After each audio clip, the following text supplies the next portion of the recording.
Yeah. So Bhagavan says that it's Paritranaya Sadhunaam and Vinashaya cha Dushkritam. So the question is, in Ramayana, these sadhus are who are the sadhus? It is Shabari and Jatayu. No, Paritranaya Sadhunam. See,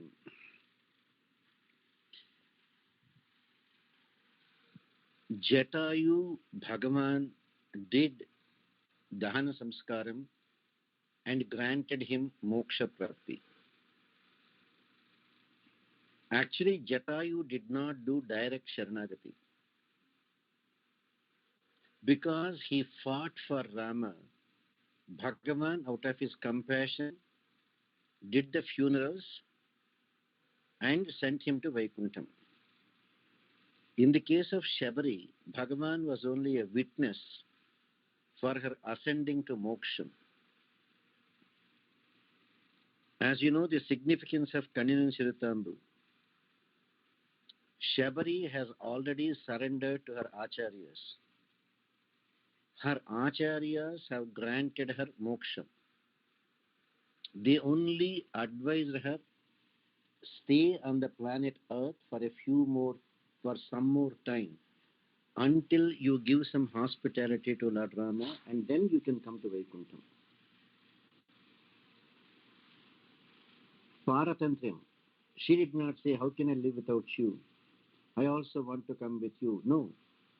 The Acharya said, she followed. And she did extend great hospitality to Rama.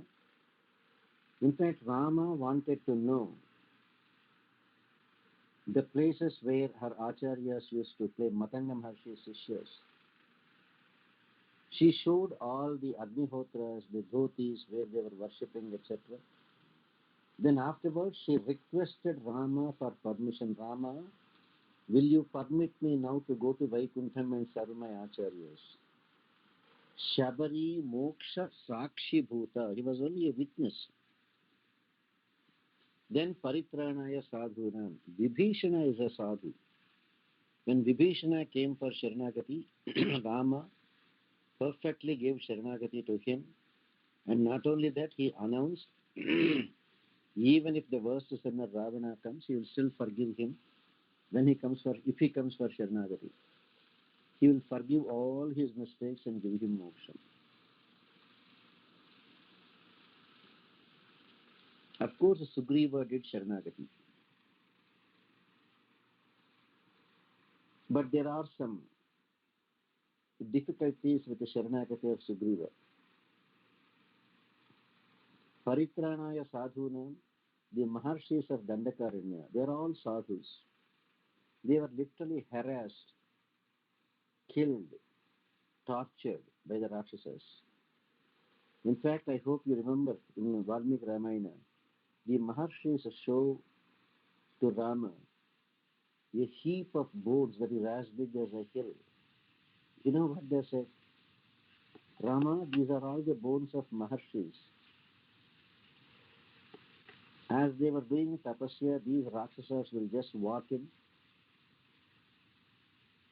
Even if they want to brush their teeth, they will break the hand of a Maharshi and use that bone as a toothbrush and throw it there.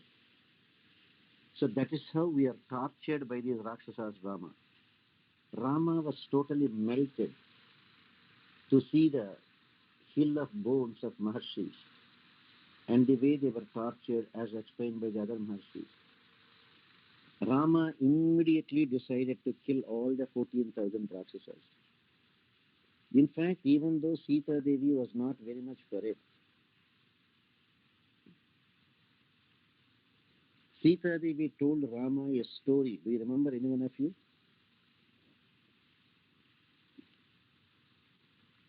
At that time, to discourage Rama from killing all the 14,000 Rakshasas without any provocation, Sita Devi told a story to Rama. Do you remember?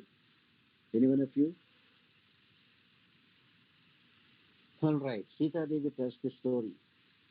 Rama, you are the most and highly learned person. I am nobody to advise you. But let me tell you a small story, Rama. Once upon a time, a Mahatma was doing lot of tapasya. Indra was afraid if this man succeeds in his tapasya, he may be aiming to become Indra and his job may be at stake. So he wanted to disturb his sleep.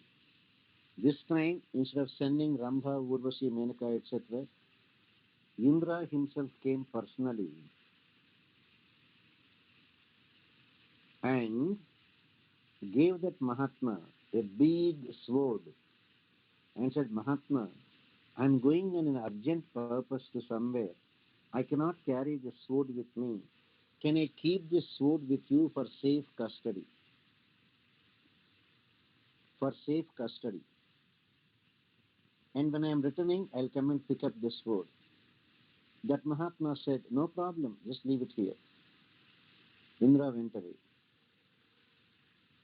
Without his knowledge, just because the sword is there in his ashram, the Mahatma, the Maharshi started thinking about it. Good, good, good. Now I have a big sword, so I don't have to worry. Even if a thief comes, I'll use the sword and kill him. Even if a lion comes, I can kill it. Even if a tiger comes, I can kill it. Forget about his tapasya. He is sitting and meditating, but the mind is contemplating how to use this weapon.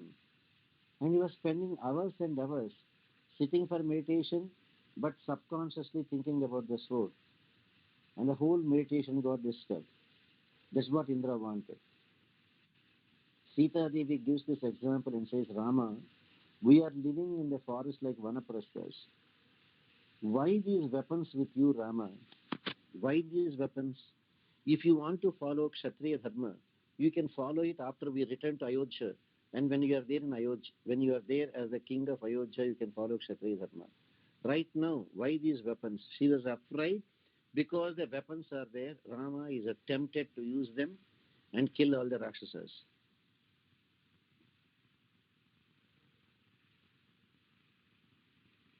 In fact, Sita Devi gives even moral instruction to Rama at that time. Rama, they say there are three things that are forbidden. Namely, telling a lie, thinking of another man's wife, or killing somebody without provocation. Rama, you are a Mahatma, you will never tell a lie. You follow verbatim, you follow Dharma.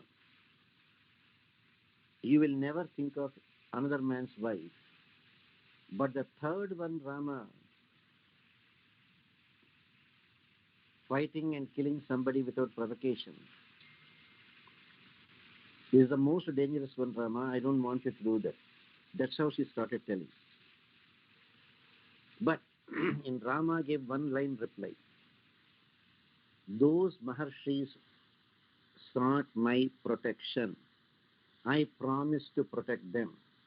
Whether these Rakshasas have provocated me or not, I have to keep up my word. I gave to the Maharshis. They tortured them so much, they begged for my protection, and I promised. That's it, I'm going to kill them. So, Paritranaya Sadhunaam, Rama did in all these cases.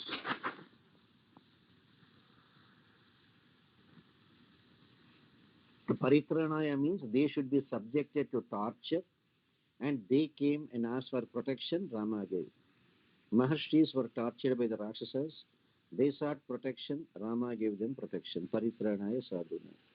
Vibhishana was kicked out of Sri Lanka by his own brother, Ravana. Vibhishana sought protection, Rama gave protection. Sugriva was kicked out by his own brother Vali. Sugriva sought protection, Rama gave him protection. That's how you have to understand. Divakar, is that clear? Yes, Acharya. Thank you.